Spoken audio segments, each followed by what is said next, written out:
and good morning to Total Mind Fitness Wellbeing Workout. It is within your reach. We're following the Trauma to Triumph system. Tell me, when something doesn't really go your way, life sometimes doesn't go the way that we want it.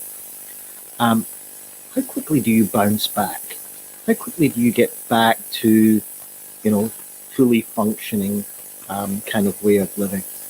Do you manage to adapt to the new circumstances that you're in? That's what we're going to be talking about today. Welcome to the Resilience Skills Bootcamp.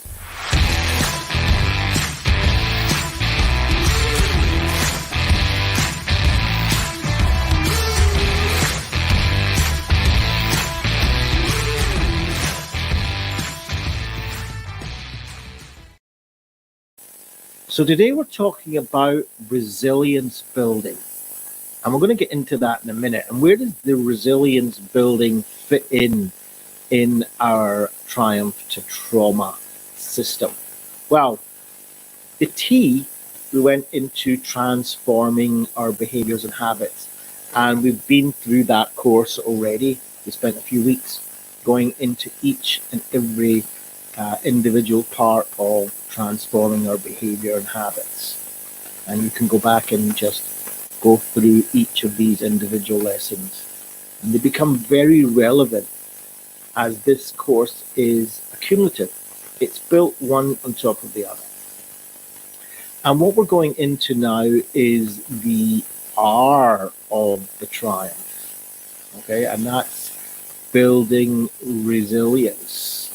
Okay, and the resilience building that we're going to be doing this for Tuesday, today, tomorrow, and the next day.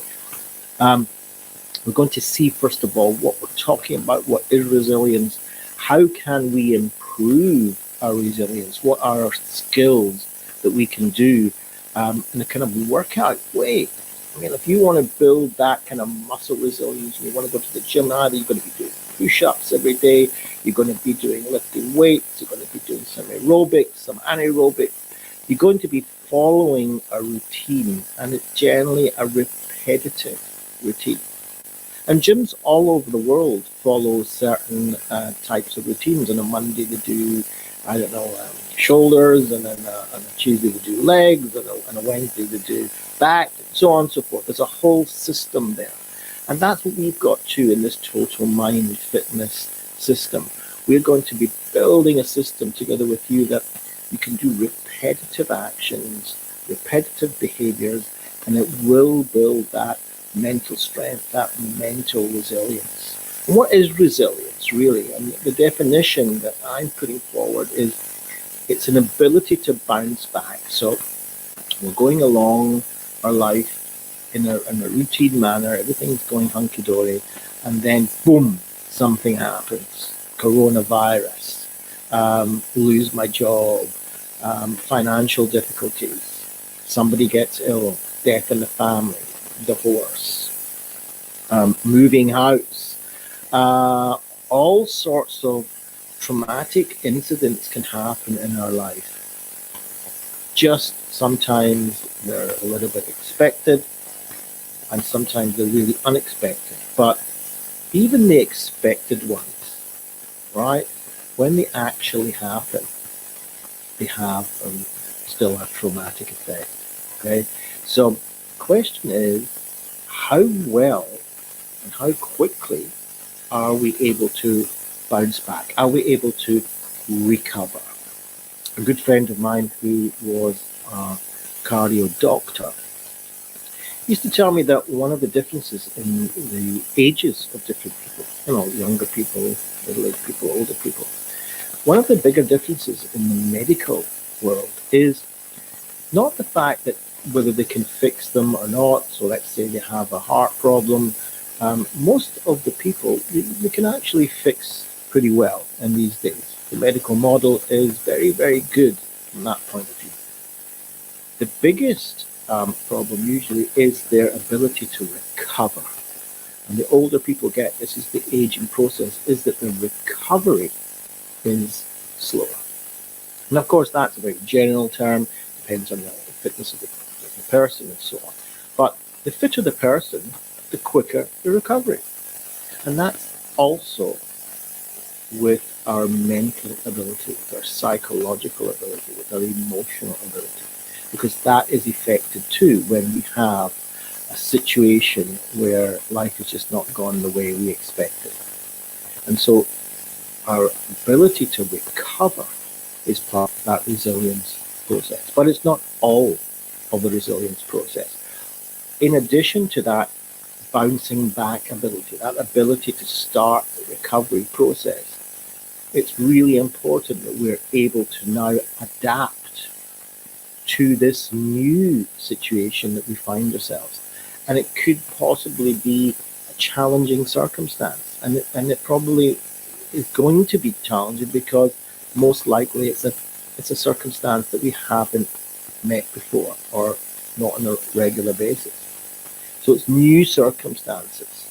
So again, whether the new circumstances is I find myself without a job, I find myself with somebody close to me who's passed away or is very ill, or myself who's very ill, or myself who's lost a job, or the fact that we have to move house unexpectedly, or the fact that I'm getting divorced now, or the fact, and it goes on and on and on.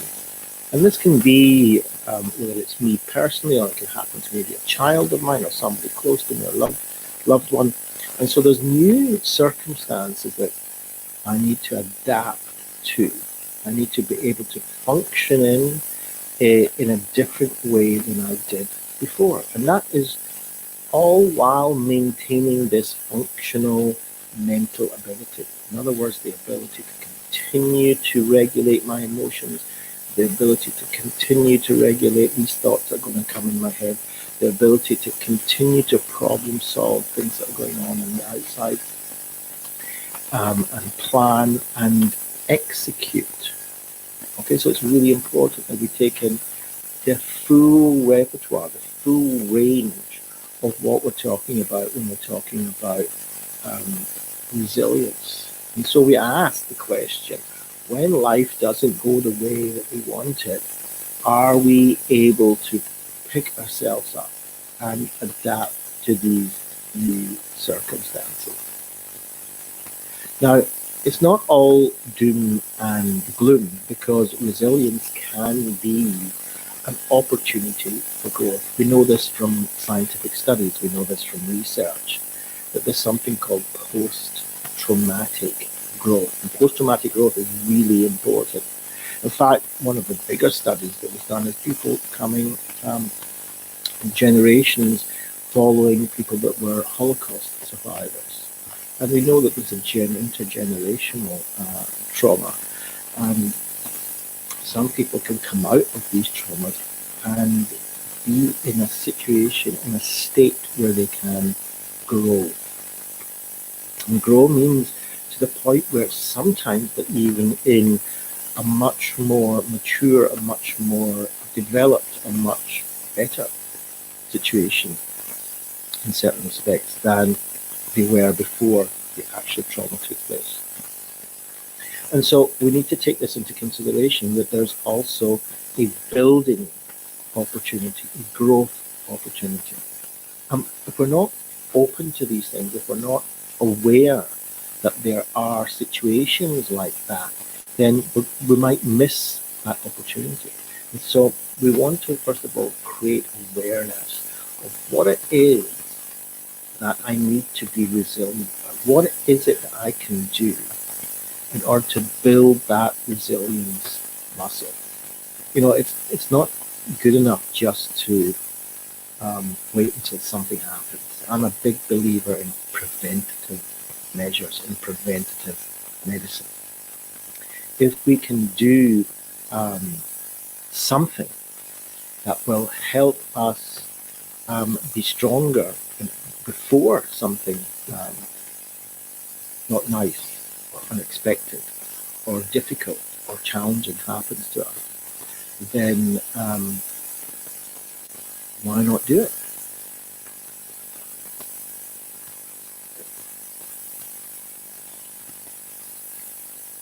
So just having myself a pure therapeutic ketones drink to build my inner physical resilience.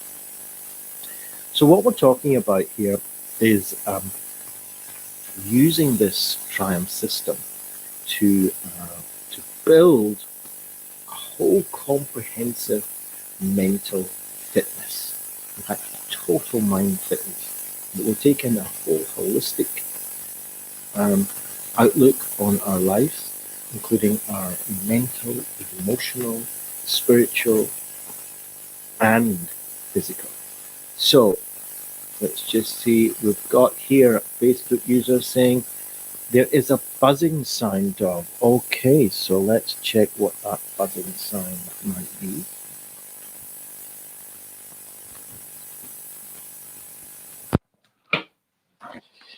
Okay, is that buzzing sound gone away?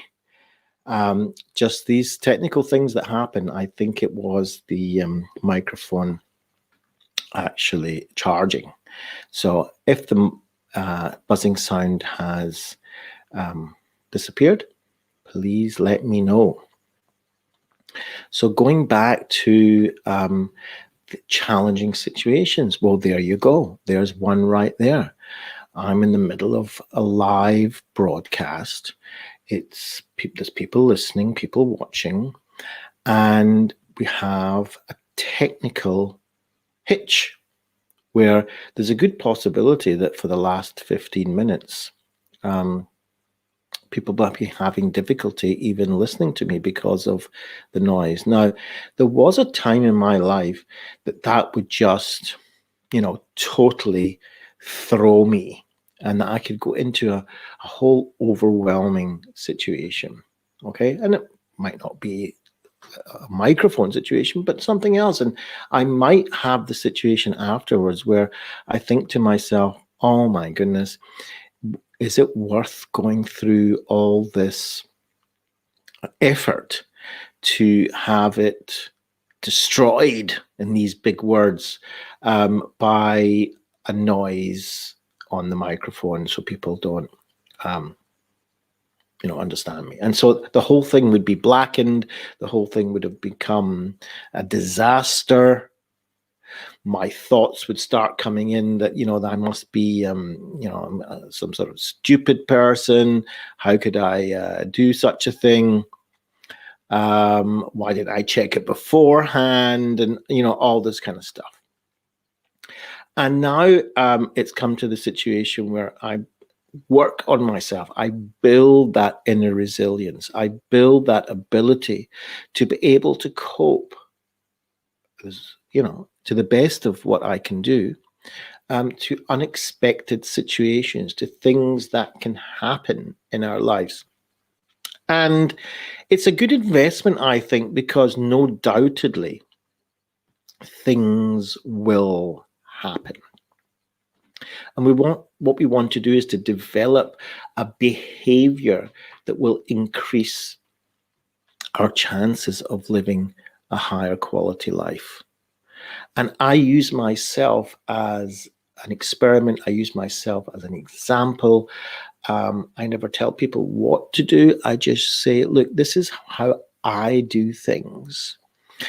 I want to empower you to try things out too and see if there's things in your life that you can better, that you can improve, that you can do something in your life that will raise the quality of that life. And we can do that by, asking yourself, well, what could I do more of that could help raise the quality of my life? What could I stop doing? Now, one of the things I stopped doing many years ago was I stopped smoking cigarettes. And I thought to myself, if I stop smoking cigarettes, would that increase the quality of my life? And I came to the conclusion that the answer is yes. And so I stopped that. Another thing was, what will I start doing? Well, one of the things I started to do was to ask my question, well, if I start taking care of myself physically, could that give me a chance of a better quality of life? And the answer to that I came to was yes, it would. And so I built that into my routine of life. No, nothing is perfect. Okay, so it doesn't mean that I'm, become a fitness fanatic or anything like that, but it is there at the front of my mind, and decisions that I make could and will be influenced by those things that are important to me, by living a healthy life, by living an emotionally stable life, by living a mentally fit life. And so I look at myself, I look at how I try to relate to others in my life, I look to how I try to relate to the world, and that is all really important, because everything that we do and all our outlook and our physical behaviors have a great influence on the way that we behave, and ultimately on how we react and adapt to situations that are unexpected. And so we have an opportunity right now, right in the middle of this 2020 pandemic, this coronavirus pandemic, we do have an opportunity for growth. And one of the things that we want to do is to be able to regulate our emotions.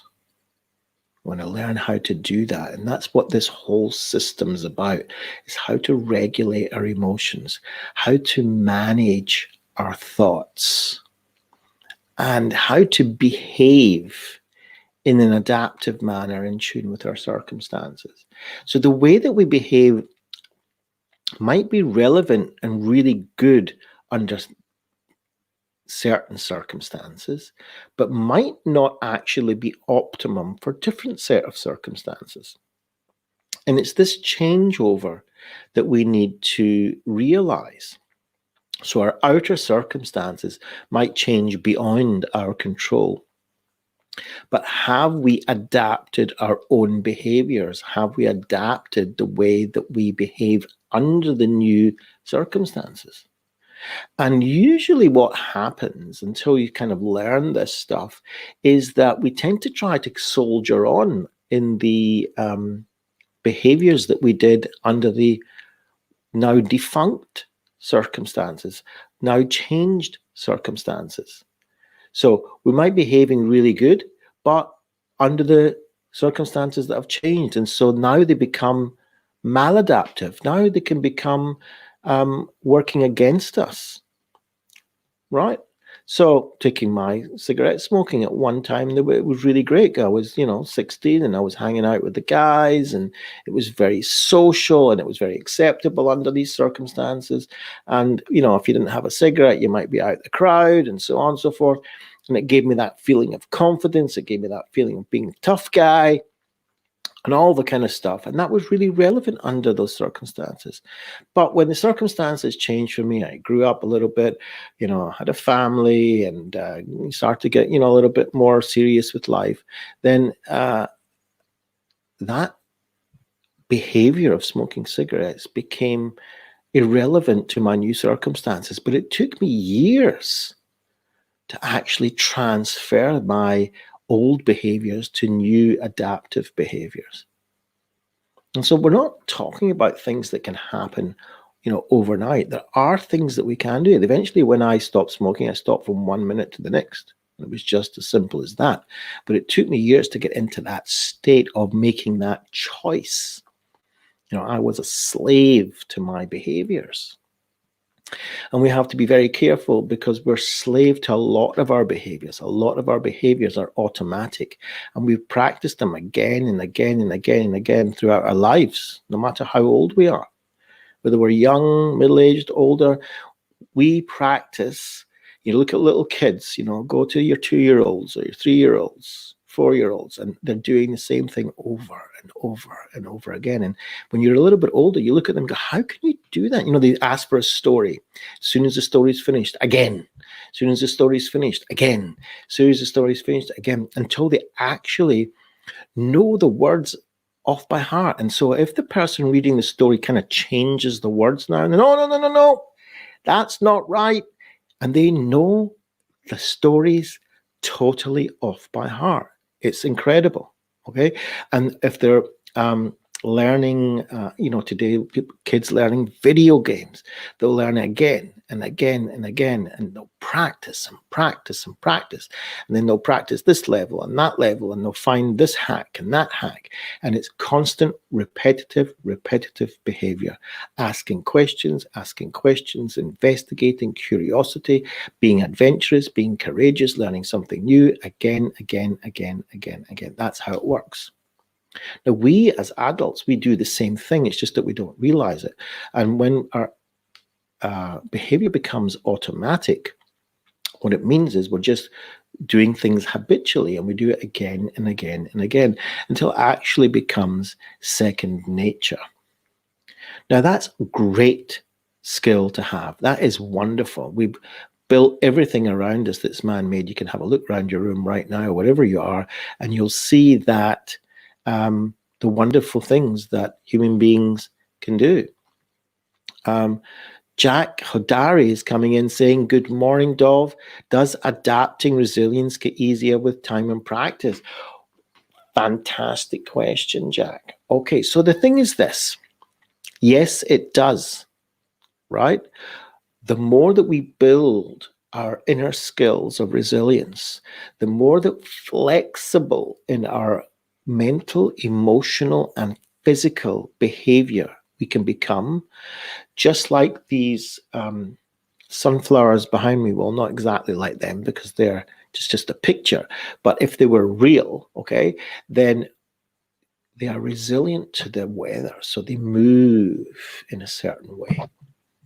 Okay, so when the wind's blowing that way, they move that way. When the wind's blowing that way, they move that way. And they don't get uprooted. But if they were to be really rigid, and that was the roots were in the ground, they could be really deep. It's not a problem. Deep roots, but they were very rigid, and along came a strong gust of wind. If it was strong enough, it could just pull them over and uproot them.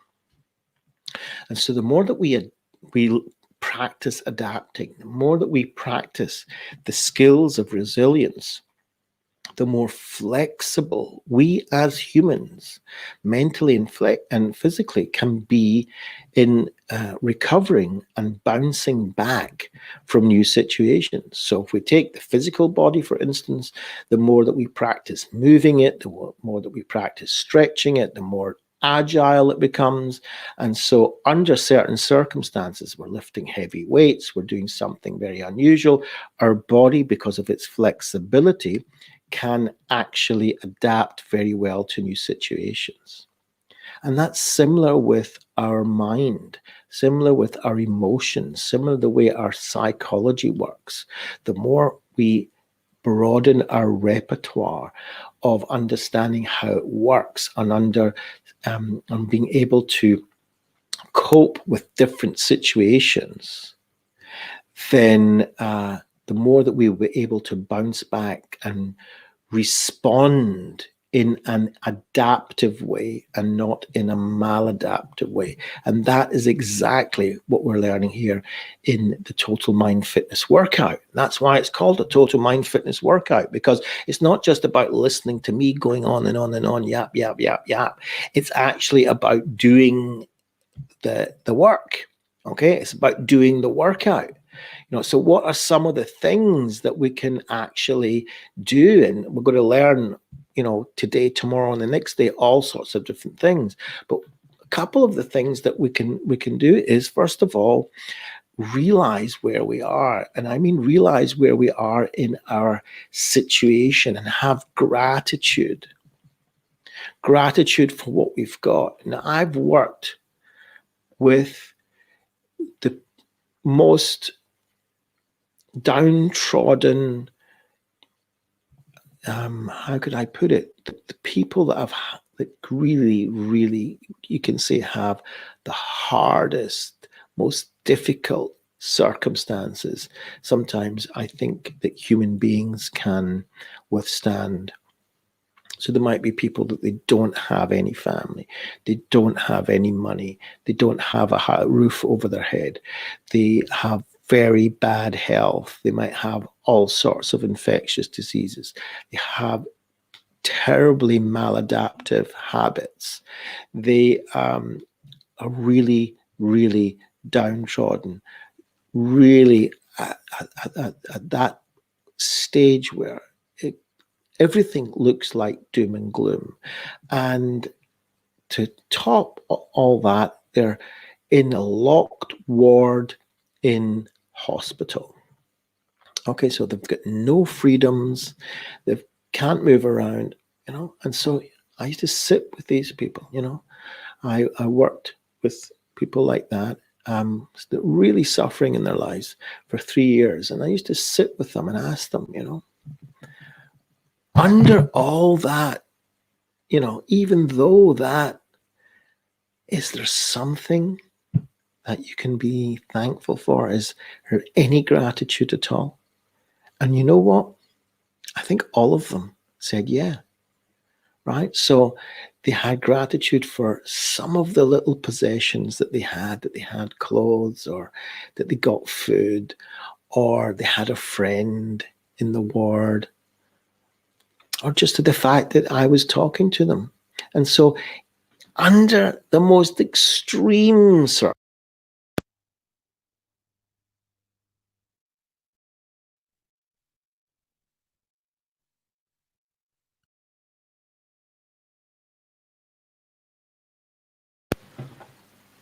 we can still have gratitude. So we're having lots of technical problems today. So that is, one of the things. Now, the next thing we can practice is behaving like the person we want to become. One of the biggest resilience problems is the fact that we want to wait until everything is fantastic, everything is hunky-dory, all the problems are out the road. And when it's all out the road, then I'll behave in a adaptive way. So when I get some money, I will. When I get better health, I will. When I'm not so depressed, I will. When I'm not so anxious anymore, I will. When I get a new job, I will. Okay, so, and I'm not talking about the ability to have possessions or anything like that. I'm talking about the way that we want to behave. So do we want to behave in an adventurous way? Do we want to behave in a curious way? Do we want to behave in a compassionate way, in a caring way? Do we want to behave in an exciting way? Do we want to behave in a courageous way? A loving way? How do we want to behave in our life? Right? Well, how can I behave that way? I'm feeling very depressed. How can I behave that way? I'm feeling very anxious. How can I be, I want to be a social person. Yeah, I'd love to be a social person, but I get a lot of social anxiety. So how can I be, when I get rid of my social anxiety, then I will be able to be a social person.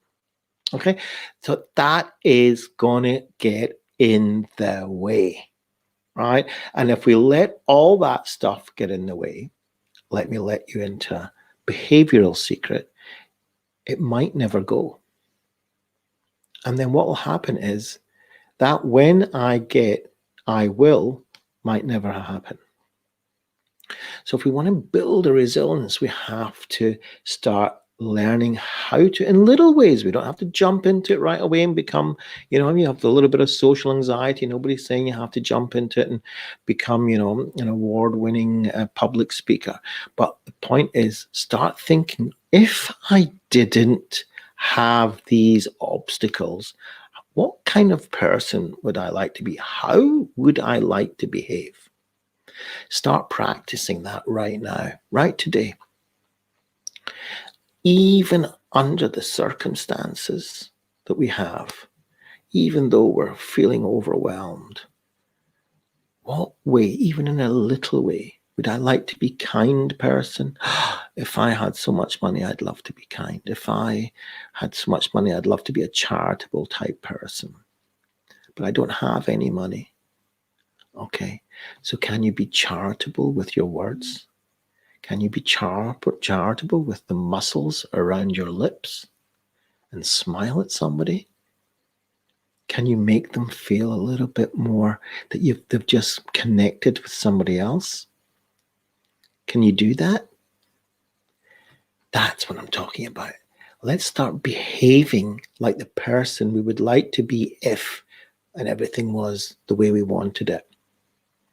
And these two things, and this is only the first of our boot camp skill training, these two things will take us a long way.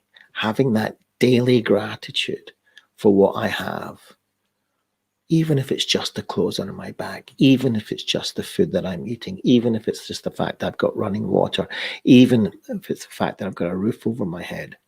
And I think once you start off with that, you'll find that there's many other things too. And behave the way that you want to behave, even though you're living under difficult circumstances.